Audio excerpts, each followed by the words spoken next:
Welcome back for another episode of the Ross Bolen Podcast. I am your host, Ross Bolen, joined today by Jared Borislow.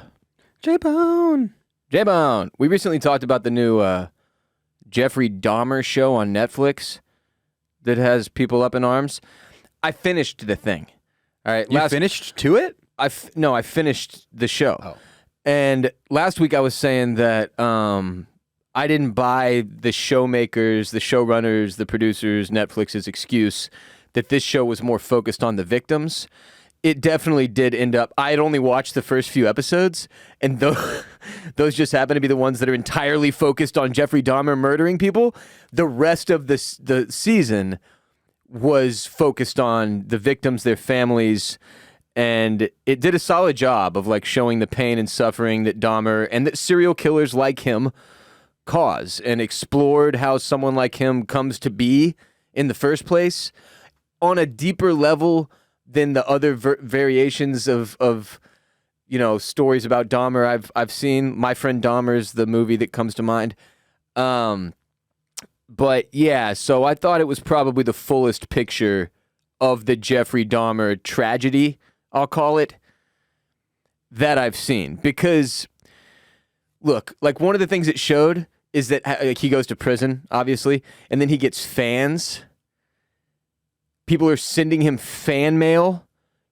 And that to me, like, that was one of the things that I'm betting people saw as a glorification of Dahmer and his deeds.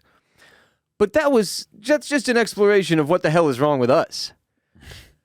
It's a fact that it happened. So you have to present it. And you have to present it as part of this full scale look into him and what happened around him. And like the fact that he had fans afterward is part of the problem, right? Mm-hmm. What the hell is wrong with us? People identified with him or thought he was like a hero in some way, and like he got a ton of fan mail, and it made him a weird little egomaniac in jail, which is part of the reason he eventually got stabbed to death. Spoiler alert. Or not stabbed to death. Gruesomely beaten to death with a barbell, as I believe it were. Like a weightlifting barbell? Yeah, he gets got in the gymnasium. Yeah, I've driven by that jail. It's in northern Wisconsin. I believe it's on the way to Lambeau Field. And if you're like, oh, I was going to watch the show, look, what a horrid reaction. It already happened, and he's dead. This has been a take of mine. As people know, I prefer a nice documentary. You can't spoil a documentary. Can't spoil history. It's history.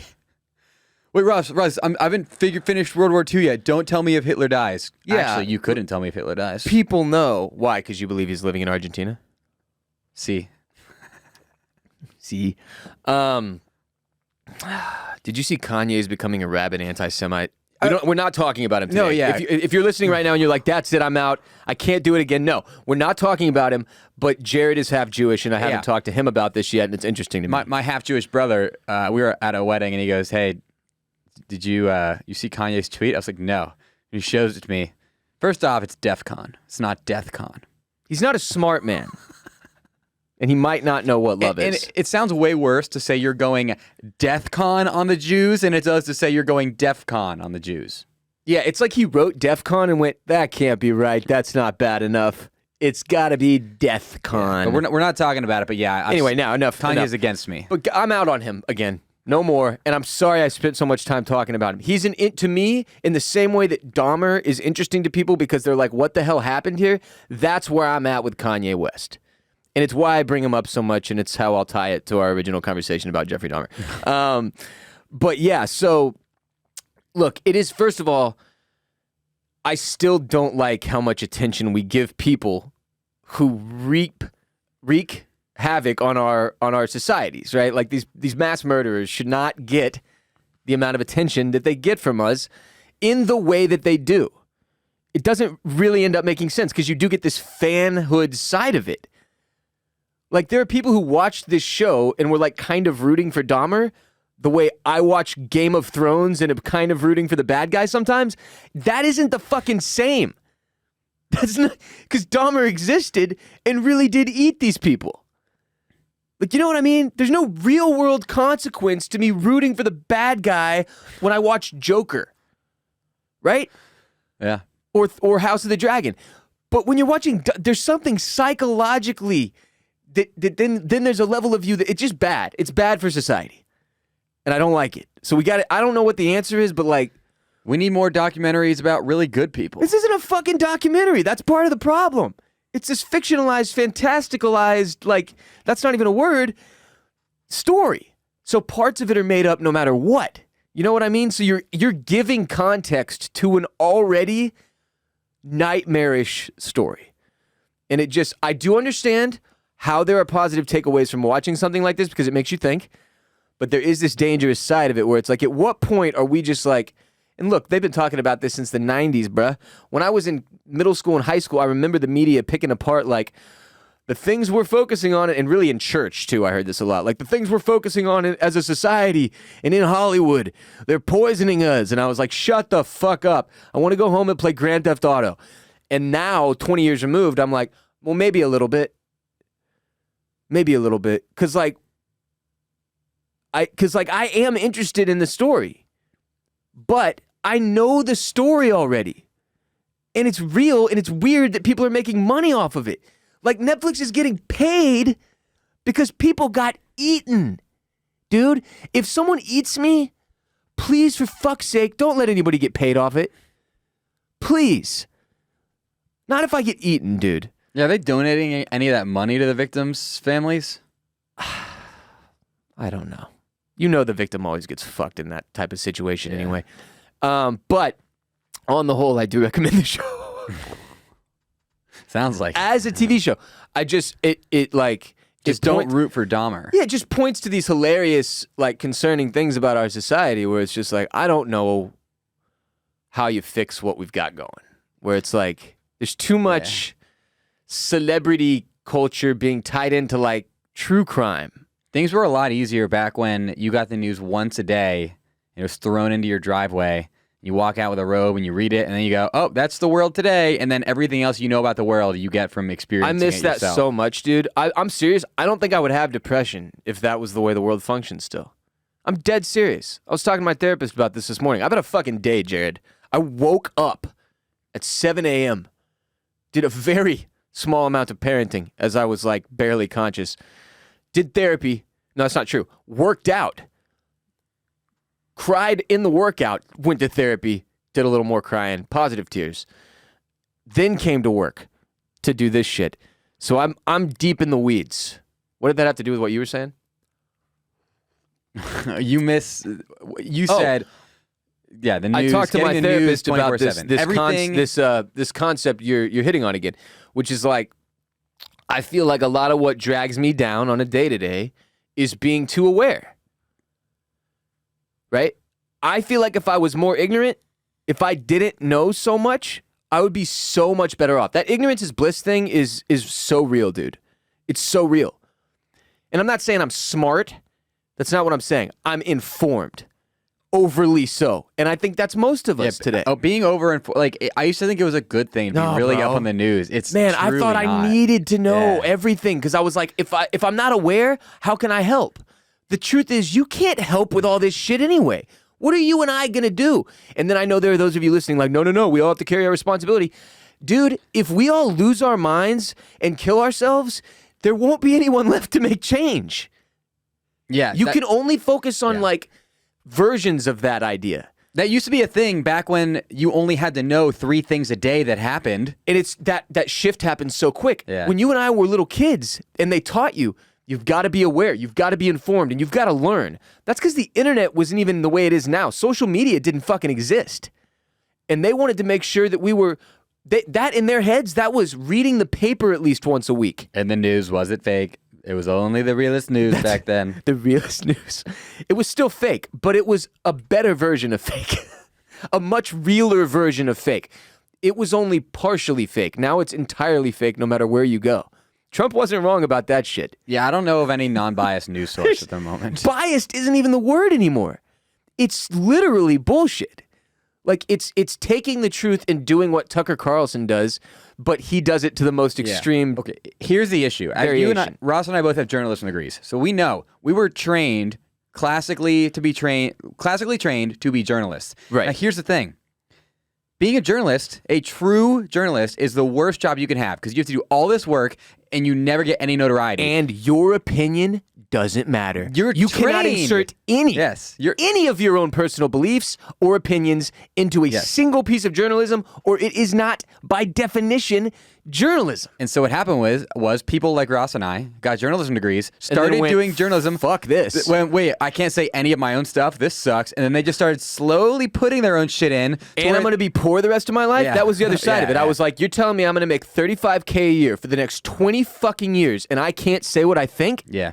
I'm out. And I'm end up working for some dickhead billionaire in the end that I didn't even realize that was part of it till I was in college. Yeah. I had no idea that billionaires own all the fucking newspapers in the country. I thought they were like city-owned or something. I don't know what my dumb ass thought. But that was a part of it for me when I was interested in journalism. But yes, to Jared's point, it's literally one of the first things they teach you, and they hammer it into you over and over, in part because if you ever insert your own opinion or anything that isn't strictly a fact into your articles, you get a worse grade. Yeah. So then people got bored of that, and they were like, okay, I'm just going to start putting my own shit in here. And then people got riled up from that, and then that just made people read it more. Well, the truth really pissed people off. That version of journalism also pissed people off. So now it's like, what? I don't know. It doesn't matter. That's what I said. We need to have something that's only good news. I don't want bad news. I just want good news. Just the good news, sir. Just the facts, ma'am. Fuck. I don't know, a fucking pumpkin patch is opening up. Somebody did try this. None of us paid attention to it. I remember hearing about it. It was like positivenewsonly.com or some shit. And I was like, nah. But that's a personal thing. I've got issues too. Well, you know what? Now that I think about it, I'd probably rather not have to read the news than read positive news, right? The point is, find very small windows of time that you give yourself some news. Maybe once a week, once a month. And then more importantly, don't feel bad. Don't feel bad. Because you're not Superman. You can vote. I'm not saying don't vote. I'm not saying go vote uninformed. But how much else can you do? In college, I used to, every few months, I'd be like, holy fuck, I don't know anything about the news right now. Because I'm just in my college bubble. And I fucking miss that so much. God, those were the days. Just lay down and let the patriarchy and the evil Illuminati take over your life slowly. I think that is a better way to go than being informed and fighting back on a day-to-day and being so fucking miserable that you just want to die. What is the point of that? You think the two biggest threats are the patriarchy and the Illuminati? Are they in cahoots? Dude, I saw somebody on Twitter said, your show would be funnier if you were funny all of the time instead of getting serious. I can't argue with that. But here's part of my problem. Like, we're talking about a very serious subject, but I'm laughing a lot during this because it's funny to me. So I don't know. I get confused. You know what I mean? But you can't argue that if you were funny all the time, the show would be funny. Yeah. Yeah. No, absolutely. It's the best advice I've ever gotten. I just don't know how to apply it to the actual show. I don't feel like being funny all the time. But then sometimes I do. Okay, speaking of the patriarchy, the Illuminati, I'd say number 3 is big oil. And did you see this? Did you hear about this? Earlier today, a group of protesters in London threw cans of tomato soup on one of Van Gogh's paintings to protest oil. What the hell did Van Gogh have to do with anything? That's messed up, man. He already lost an ear. Yeah. To himself. And he wasn't famous until after he died. I still can't believe that dude would have gotten canceled as hell. Cut off his ear and sent it to his ex-girlfriend. Yeah, it's problematic. It's romantic too, though. I guess. In a really psychotic way, you respect it. Like, damn, he must have really loved her. He sent her his fucking ear. That's forever, Jared. That is forever. And I forgot to say the most important part of the story. After they threw the tomato soup all over the painting, they then glued themselves to the wall. Because you have to glue yourself if you're a protester in this day and age. You're kidding me. They glued themselves to the wall. The girl takes super glue out of her bra. Like the Succession guy did to the Starbucks counter. Yes. Like the fucking Timberwolves protesters are always doing, gluing themselves to the floor in the basket, chaining themselves to things. Damn, dude. Yeah, she pulled super glue out of her bra, puts it on her hand, and just sticks herself to the wall. Did they just execute her right there? Because that's art. If you're a dead human with their hand glued to the wall next to a painting by Van Gogh with tomatoes splattered all over it, that is art, dude. That is art. That's what they should have done. I'm just saying. You take out a Van Gogh, you got to go. That's the rule. That's good. GOGH. That really is fucked up, though. You shouldn't screw with stuff like that. That's it though, because that was the only one of those. Like he's super dead. They can't go make another one. You know? There's probably they probably can. Probably a print of it. Probably an AI thing. They can there's a robot Van Gogh in there they can turn on, and he can redo that painting real quick. You know that none of this matters. See, that's why I'm depressed. Because I know they probably can redo that fucking painting now. Because we made too much technology too good. I mean, do too much stuff. It depends what you mean by redo. Like, is a print of a painting the same as the painting? Let's just simplify this shit, Jared. Let's just simplify our lives. No, a print of a painting is not the same as a painting. I'm saying literally, I bet you, they can program a fucking robot to literally recreate that painting. You know, there are people whose whole jobs and careers is doing that, trying to make fake paintings that look real enough to sell. Yeah, but I mean, there's movies about it and shit. I think Thomas Crown Affair. Part of the value in that isn't it that the brush strokes were from Van Gogh's hand, not the fucking robot. Yeah, but I'm saying, like, in this instance, obviously we would know, but you could technically replace it. It's way funnier if they just come back the next day and there's just no tomato on it. Like, hey, what happened? They're like, oh no, it came right off. I just want to meet Robot Van Gogh, frankly. So I hope they do this. Van Gogh bot. Van Gogh bot. I like that. Yeah. Wait, would it have an ear? Do robots have ears? Bender didn't have ears. That's a good point. How do they hear? I mean, I bet you could put ears on there, you know? Like the maker of the robot. Yeah. Just like God decided with us to like slap ears on there. Or you know, science, whatever. Science, damn you! Whatever you believe. You want to see a robot with ears? I'm just thinking, I can't. I think they don't do that.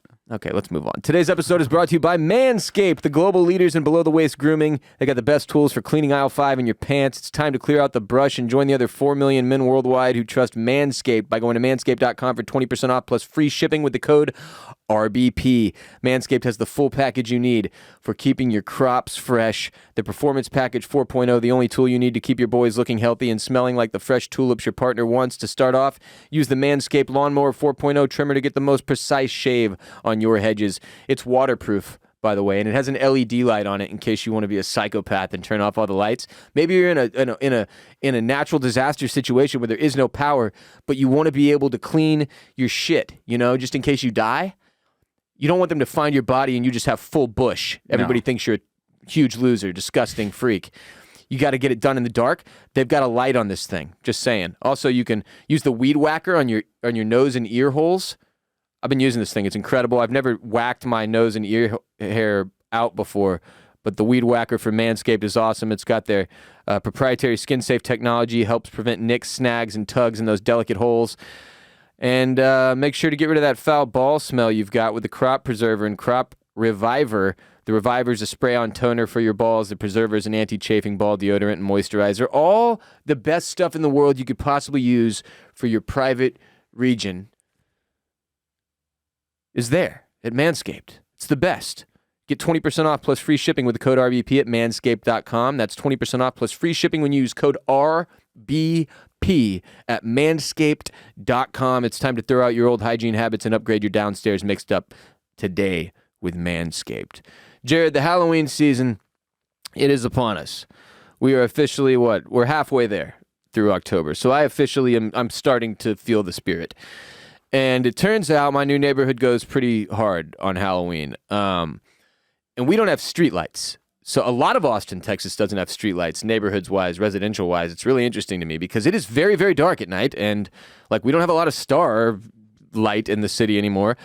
So at Halloween, when all the houses are, like, it is the highest percentage of houses decorated in a neighborhood I've ever lived in. And when you're driving through it at night with no lights on and there's, like, giant spiders and all the trees and fucking ghosts swinging from the, you know what I mean? It gets a little creepy. I'm trying to imagine if Bruce got out now. Oh, he'd be so horrified. He wouldn't have made it 10 feet because he would have come straight back to the door.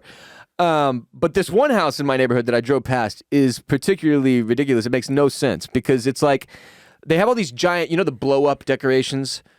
They can often be pretty bad. Like but a big pumpkin. Yeah, but see, okay, so that they have the classic ones. They've got the big pumpkin, right? They've got like a scarecrow, like 3 or 4 wholesome, classic Halloween big blow up, and you're like, that's a little over the top. That's a lot of them, but looks okay, whatever. But then as you continue driving, you see the fifth. The final blow-up doll is a fucking giant crawling zombie baby with demon eyes.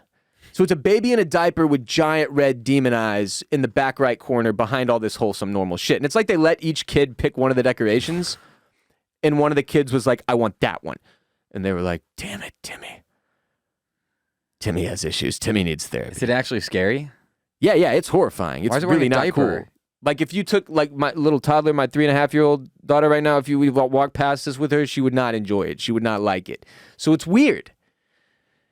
Some people are just tacky, man. That's just the way it is. They don't know how to, like, you know who you are. Are you decorating? Well, a little bit. I didn't actually get to. I came home and the house was decorated by my wife and daughter, but it was like, you know, like I said, I'm not a big Halloween guy. Halloween decorating is mostly setting things out, I feel like, but they actually stapled a bunch of spider webs and crazy shit to the front of our house. And my mom, I might have told this story on Patreon or on the show recently, but my mom sent us this pumpkin decoration. It's like I don't know how to explain this. It's a stick, right? A long stick with pumpkins on the outside of it, like fake pumpkins. The stick holds the pumpkins up. This is from Amazon, okay. From Jeffrey Bezos. And my mom texts this to me, and I'm like, I don't want this. Don't send us this. She's like, no, you're taking it. You know, your little stepdaughter will love it. Take it. I'm like, fine, Mom. So my mom forces this upon us. She ships it to us. I put it up. It keeps falling over.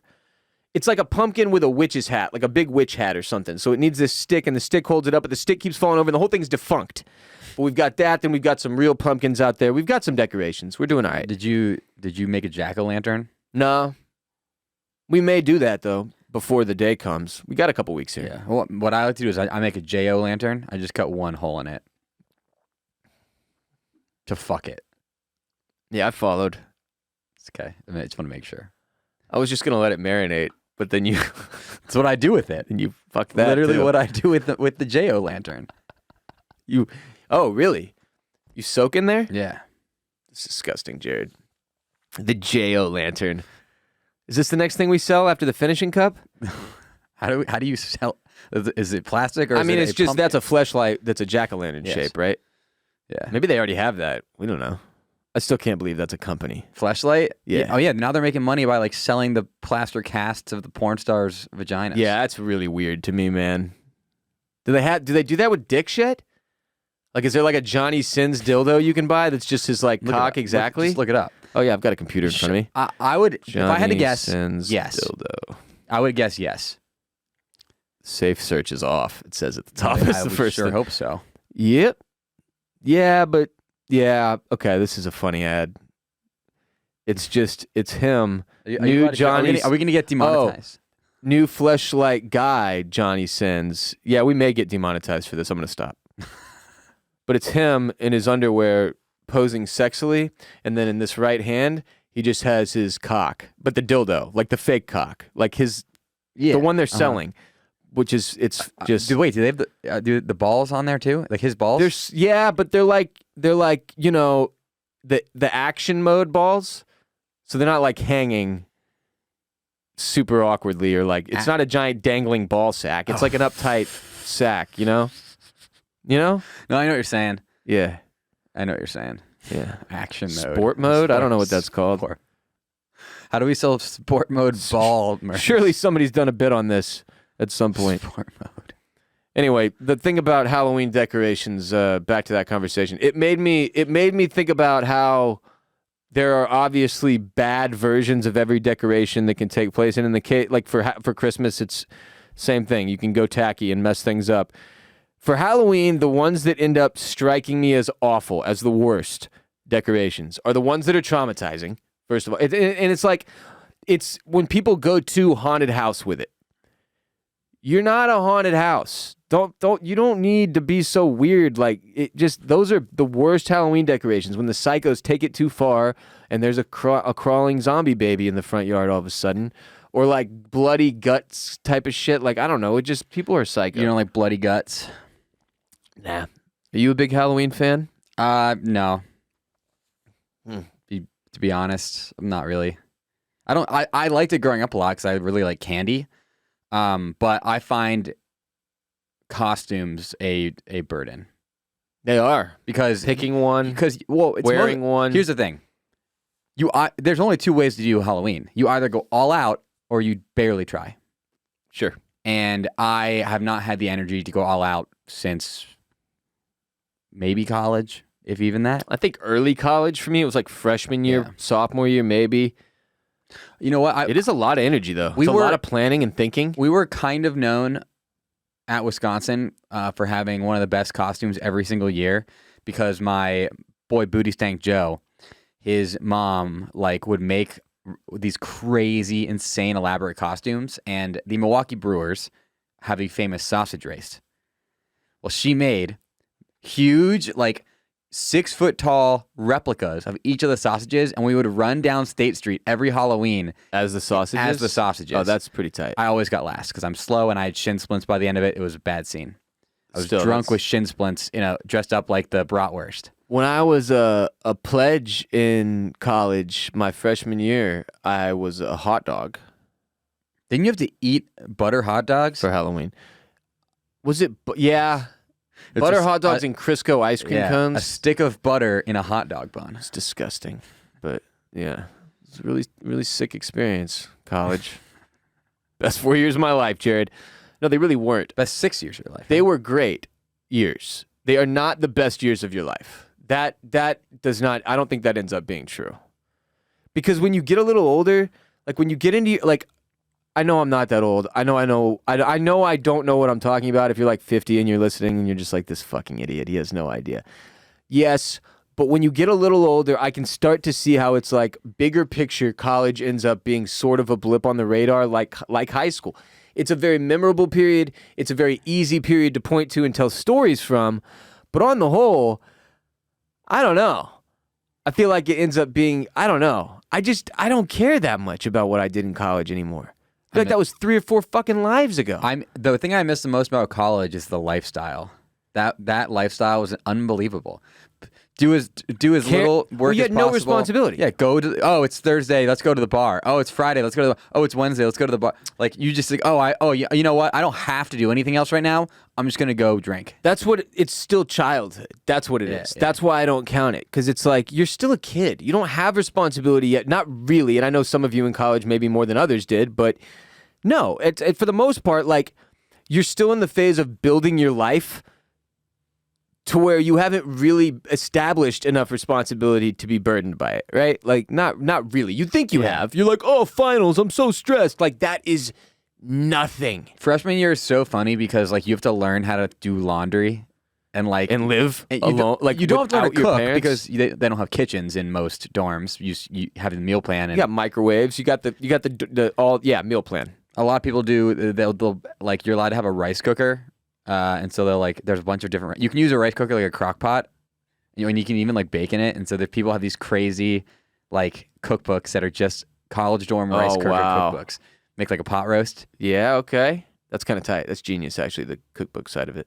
But rice cooker is one of the only, because there's no open element to it. Man, I didn't make a single piece of food in college. Yeah, I would get Trader Joe's sometimes. I was such a piece of shit. I mean, honestly, the setup of college being so, catering to you, in terms of the meal plan, in terms of it made me not learn a lot of skills that I should have learned about feeding myself mostly. You know what I mean? Because I just walked 30 yards to one of 4 different, what are they called, cafeterias or but whatever. What did you do after the meal plan? What do you mean? How long were you on the meal plan for? After I was off the first 2 years, I think, and then after I was off of it, I would just make pledges bring me food. From the cafeteria? Yeah. Smart.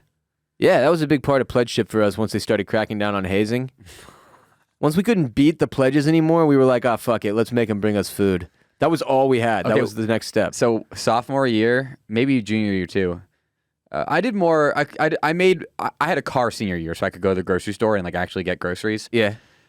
Sophomore year, I had the funniest thing ever. It was called the Red Card Meal Plan. It is a quote-unquote off-campus meal plan where they got over half of the campus area restaurants to accept the Red Card. It's this credit card Oh, that this your is parents so bullshit. That your parents load up with money. This so is instead of amazing. having to go to the cafeteria, you go to Qdoba, you go to Potbelly, you go to Jimmy John's. And I did that for a year. What? Like you couldn't do that anyway? It's No, so. but then my parents are paying for it. I know, but like, That's the key. It's a meal plan, so your parents feel like, oh, it's a college expense. and they feel like they know where you're going. I get when the you're sales one of pitch, those yeah. kind of people. Yes. Yeah, I get it for sure. I get it. Okay, that's I interesting. refer to myself as one of those kind of people. But One that's of how it those was. people. That's how it was. People know what I'm saying. I feel you. That's funny, man. Yeah, but I'm serious. I really do think like that piece of it was amazing. Texas State was awesome, and I know that most large state universities have this same experience where there's a whole bunch of different meal halls, and you got a whole bunch of different options for restaurants, including like Chick-fil-A and shit, and you've got those swipes. You don't end up learning how to feed yourself as a result. Like that's the main thing I don't know how to human with is food. Yeah, I can actually attest to that. Like I really Hanging out with you. I've learned a lot of the other stuff. Like I've taken apart a computer. I've like figured out how to put together some basic. I still can't mount a TV. It's not that I can't. It's that I won't, because I don't trust me with that. It's too important. I don't trust you. I think you would drop the TV. I wouldn't drop the TV. Dylan drops the TV. I wouldn't drop the TV. But he did. I would. I respect the TV too much to drop the TV. But You would sooner like let it crash and break your foot, like stick your foot under it, trying to kick it and bobble it like you would. I was like gonna your say wallet. maybe, but I almost lost some fingers earlier this Yeah, you week. It did. got weird. That was weird. That was weird. Yeah. So, speaking of meal plans, I lived in a dorm called Celery Hall, one of the more known Wisconsin halls. If you go to Wisconsin, it's like the party dorm, right?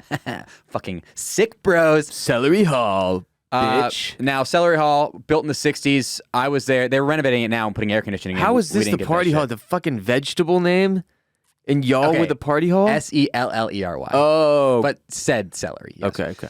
Now, we were the last year, people whose freshman year was 2011, 2012, we were the last year to have to go to the original dining hall, built in probably also the 60s, maybe the 50s.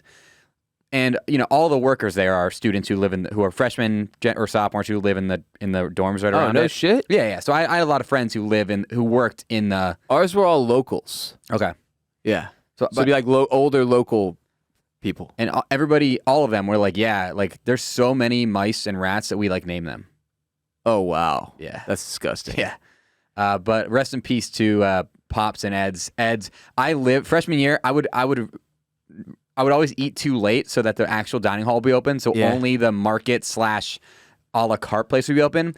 The amount of barbecue chicken pizzas I ate freshman, I probably had over 100 barbecue chicken pizzas and nachos plus freshman, and Justin sticks, which was cheesy bread. That's all I ate freshman year. Rest in peace to Falls Hall as well. It's one of the dorms I lived in that got torn down. I have a quick funny story, and then we have to take care of some business. One time I was studying for finals, and I took a bunch of Adderall, and I was just dipping nonstop. Dipping. Okay. So disgusting, dude. Just like huge. Why are you doing Adderall and dipping? I feel like that's like a... They go together. Don't make me talk about it. But so the point is I got sick because, yeah. And so I was going to go throw up, but I only made it to my door. So I just opened the door from my dorm to the hallway and I puked. Projectile exorcist puke, right? And then I went, okay. And I just shut the door.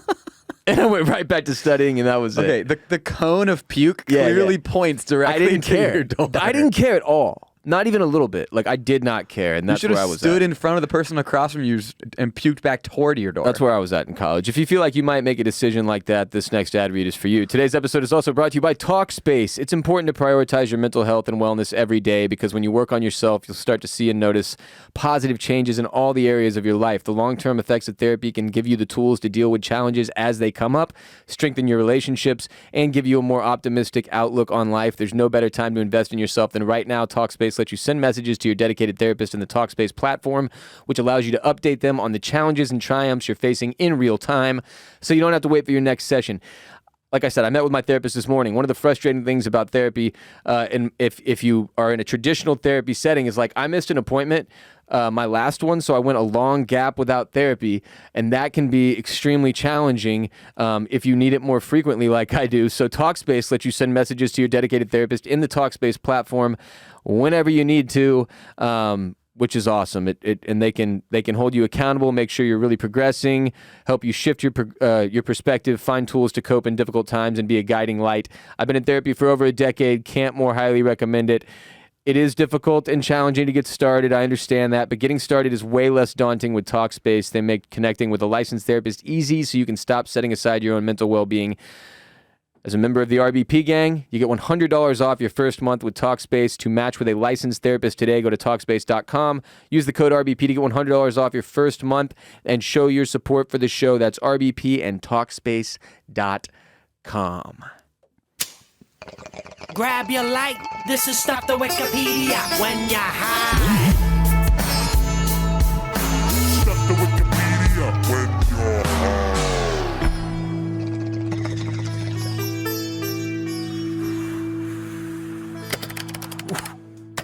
Okay, this is absolutely still melting my brain. Yesterday, Jared asked me, do you know who invented the high five? And here's the point. Today's Stuff to Wikipedia when you're high is the high five. And for a very specific reason. I'm going to read you the beginning of the Wikipedia page first, though. The high five is a hand gesture that occurs when two people simultaneously raise one hand each about head high and push, slide, or slap the flat of their palm against the flat palm of the other person. There's all the different versions. The gesture is often preceded verbally by a phrase like, give me five, high five, up high, or, my favorite, slap hands.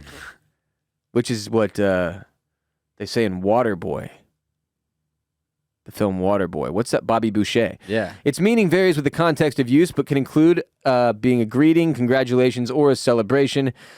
There are many origin stories of the high five, but the two most documented candidates are Houston Astros head coach Dusty Baker and also Glenn Burke back when they were on the Los Angeles Dodgers on October 2nd, 1977.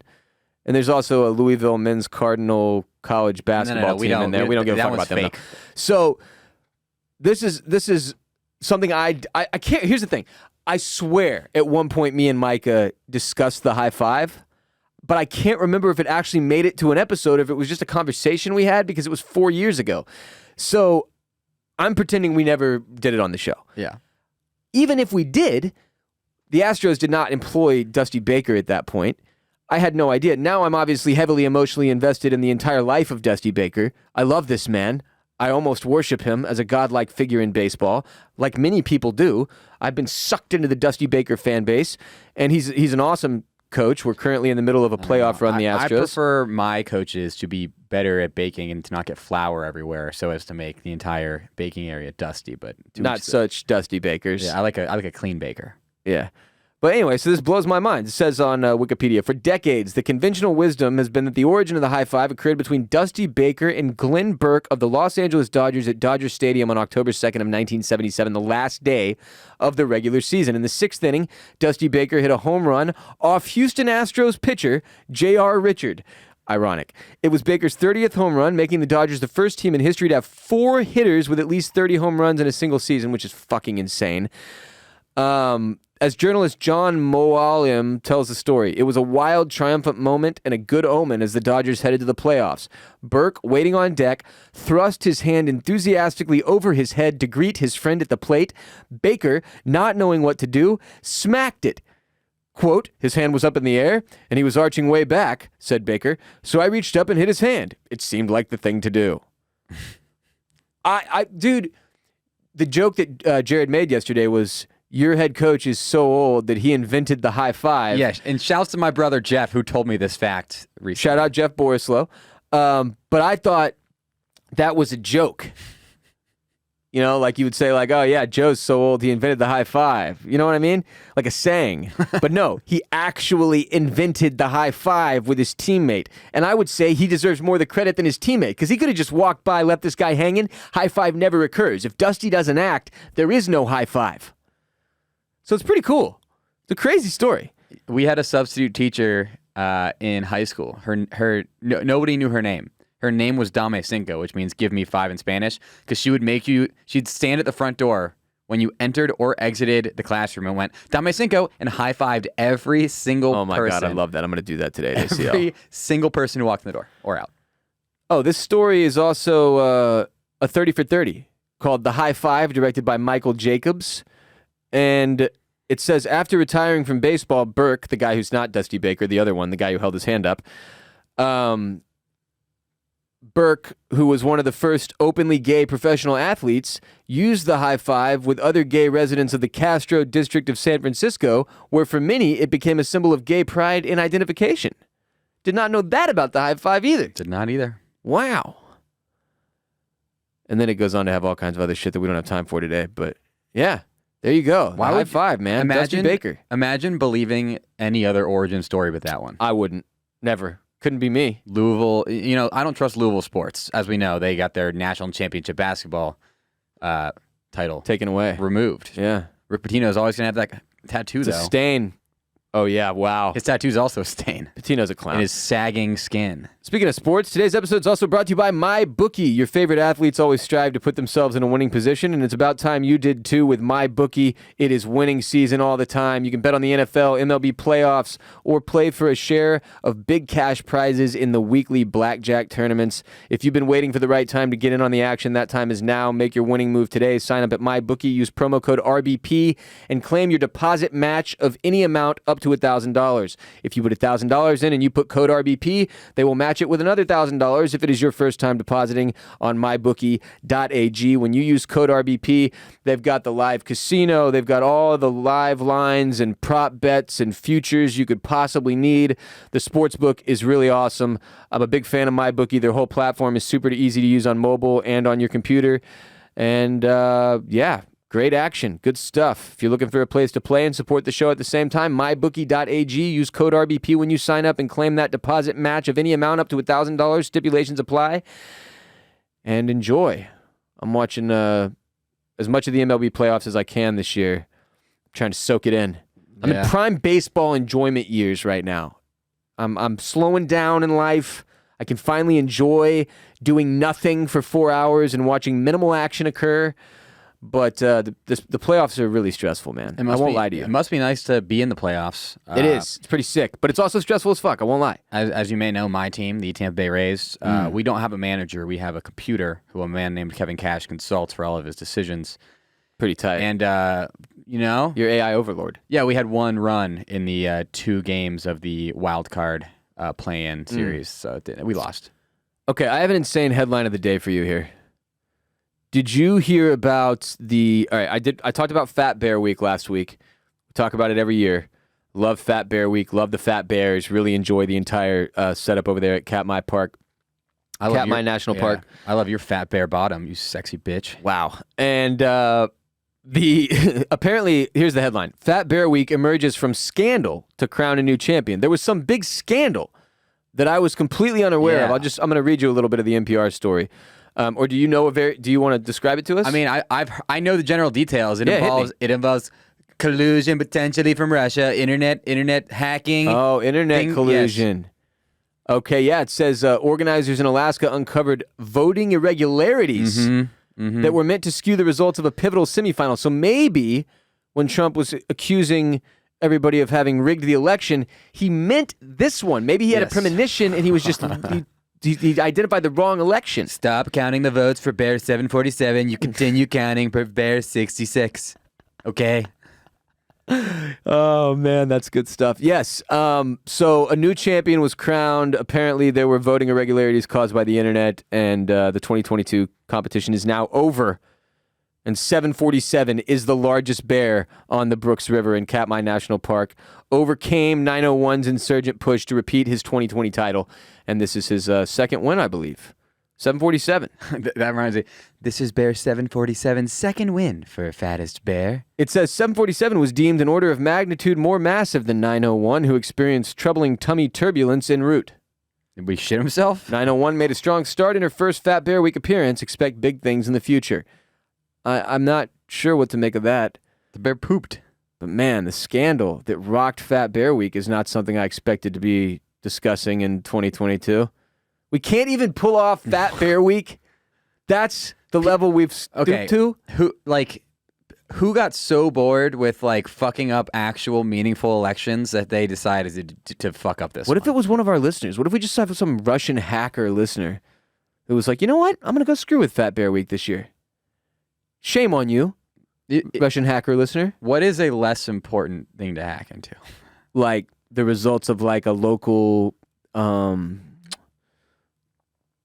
that's a good question. What do you vote on? Well, so in Formula One, Beauty pageant. Nobody gives a that's shit. Doesn't matter. And beauty is inside of us, Jared, as you know. it is. That's just something ugly. Formula people One say. has driver of the day, and they frequently, like very blatantly, take away all the meme votes. Because, like for example, Nicholas Latifi is the worst driver in Formula One. He's gone after this season, but it was his home Grand Prix, and it was his first ever home Grand Prix because the other two were like canceled because of COVID. So everybody's like, you know what? Let's throw him a bone. Let's make him driver of the day at his home race, even though he's not even the only Canadian driver. But the other guy's just better than him. And everybody, I made a video about it that did a ton of views. Another podcast, F1 podcast, made a video, ton of views. He clearly was driver of the day. Wasn't even top 3. It's like, okay, you clearly just deleted him. Like, put him 2 and people would have believed you. But they put him nowhere. I just found out with Fat Bear Week and the issues, they didn't even have a CAPTCHA test. Like the CAPTCHA thing that, so they installed one now. Wow. If you don't have one of those in 2022, who are you? What are you doing? I hate those things. Click every one that has a stoplight. And then the stoplight will like partially hang into the box below. And I'm like, what, do I have to click all 6 of these boxes or just the 3? One time I tested it, I only clicked the 3 and that worked. Yeah, it's like, does the stoplight box container include, like, is that part of the stoplight? It was going into the next box. The stoplight went into 2 boxes, but I only had to click the 1. And sometimes it'll be like, click all the tractors. And then I miss a tractor and it's like, please click all the tractors. And I'm like, well, would you just told the AI that it missed one? Yeah, you already knew. The system doesn't seem foolproof is what I'm saying. And then it's like, oh, select all the bicycles. And I intentionally don't click any because the only true bicycles are recumbent and there weren't any recumbent bicycles. Respect recumbent bicyclists. But wait, it's just recumbent cyclists, right? Or do you say bicyclists? No, because they, do you include 3-wheeled recumbent bikes in the conversation? Because that guy had a 2-wheeled one. I think it's recumbent cyclist. That makes sense because I think there are recumbent ones that have 3 wheels. Our hero just happened to have one that had 2 wheels. Yeah. That had 2 wheels? Yeah, how do those stay up? You sure? Yeah. You're positive? No. I think it had 3. I thought it had 2. No, because I remember when he was stopped, like he wasn't having to like hold his balance. He was chilling. He was like a fucking toddler riding a tricycle. These people look ridiculous and they're to be respected. Because they're the best of us and the brightest. Yeah, and they're lower to the ground. So and they're lower to the ground so they can see your missing fucking dog. Oh, God. What is this show about? Today's episode of RBP is also about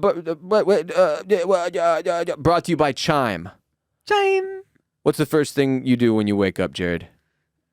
Pee. Do you check your credit score? No, that's not something I'd have. No, that'd be weird, wouldn't it? At Chime, that's exactly what they do. With their secured Chime Credit Builder Visa credit card, you can start to build credit with your own money. Chime reports your payments to credit bureaus to help you build credit over time. Their members see an increase of 30 points on average. All of this with no annual fees, large security deposits, or credit checks to apply. It's awesome. That's what you want. Minimal crazy restrictions and rules around your financial situations. So to start your credit journey with Chime, sign up takes only 2 minutes. It doesn't affect your credit score. Again, you get started at chime.com/RBP. That's CHIME.com/RBP today. The Chime Credit Builder Visa credit card is issued by Stride Bank, pursuant to a license from Visa USA. Chime checking account and $200 qualifying direct deposit required to apply for the secured Chime Credit Builder Visa credit card. Regular one-time payment history can have a positive impact on your credit score. Impact to score may vary, and some users' scores may not improve. Out-of-network ATM withdrawal fees may apply, except on MoneyPass ATMs and a 7-Eleven or any Allpoint or Visa Plus Alliance ATM. They should hire you for some car commercials after that one. I'm not as good as the auctioneers. I saw an auctioneer on TV the other day. I can't remember how this. Oh, I was flipping through YouTube TV, and there was an auction taking place, and somebody was doing that whole thing. Or are they auctioning? They crush. Twista would have been an all-time auctioneer. Eminem could have been an all-time auctioneer.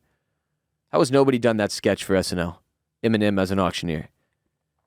Also, those songs where he does that whole like rap god. That's terrible. That's a terrible song. Nobody wants to hear you do that, dude. It's not enjoyable music. It's extremely impressive the first time you hear Eminem rap as fast as he can. but it's not great for a whole song. You don't need to do that again, Marshall. What were they auctioning in the one you I watched? think it was some kind of lamp. It wasn't tight. I wasn't like, I'm going to stick around and watch this person's head get auctioned off. A lamp? Dude, back to Dahmer. They destroyed his brain. Dahmer's brain? Yeah, they took his brain out so they could study it, and then his dad wouldn't let them. So the judge, they had to go to court over what to do with his brain. And his mom and his dad were arguing. They were on either side. And the judge sided with the dad and destroyed it. And they put it in a fire. They threw his brain. Such a fucking waste of brain. Somebody should have been looking at that thing to see what happened. I mean, there's a lot of things you can do with a brain, from what I understand. They should have studied it. They should have turned it into a J.O. lantern. Oh, that's what Dahmer would have wanted, Jared. That's exactly what he would have wanted. You're sick.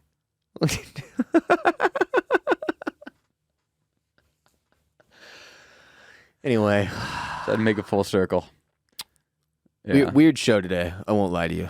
Yeah. This was a strange one. It was. I need to give a shout out to Colin and Skylar, who are two REP listeners who I randomly ran into in the middle of nowhere. In the middle of nowhere? Yeah, in Western Pennsylvania.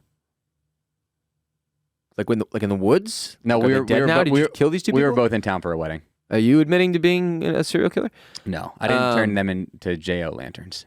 You just happened to run into two RBP fans? Yeah, I was at dinner and he just like, Jared? I was like, yeah. He's like, I was just listening to the podcast on the way here. Oh, that's the best feeling. Yeah, it was wild.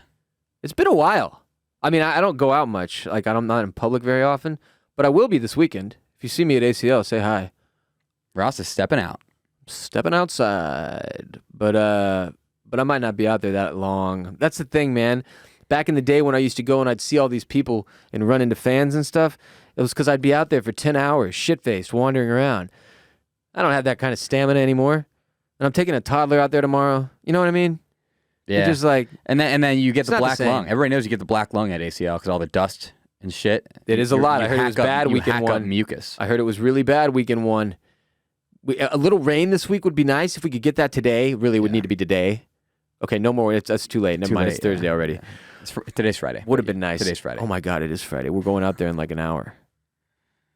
Wow. It's crazy.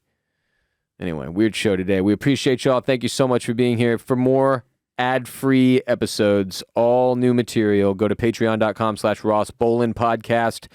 Follow us on social media. We're on TikTok at the Ross Bolen Podcast, on Instagram at the Ross Bolen Podcast, on Twitter at Ross Bolen Pod. Follow Jared Borislow at Jared Borislow on Twitter and Instagram. Listen to the Formula Bone F1 show, available wherever you listen to RBP. What's the race this weekend? You don't have one? Not this Weekend weekend, no, off. but next weekend. Next week. What The are you going to have a United preview States for?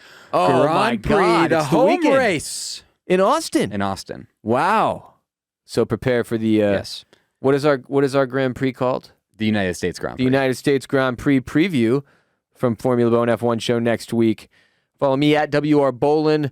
Go listen to Oysters, Clams, and Cockles if you're watching House of the Dragon. Banging the Can if you're a Houston sports fan. What else? That's it, I think. And yeah, And Formula Bone. Formula Bone. That's it, right? That's everything we do. right now- Bolenmedia.com. Go check out the website. Appreciate y'all. Oh, merch. Yeah, bolenmedia.com/shop. We got great stuff in there. Until next time, appreciate y'all. Peace be with you and also with you.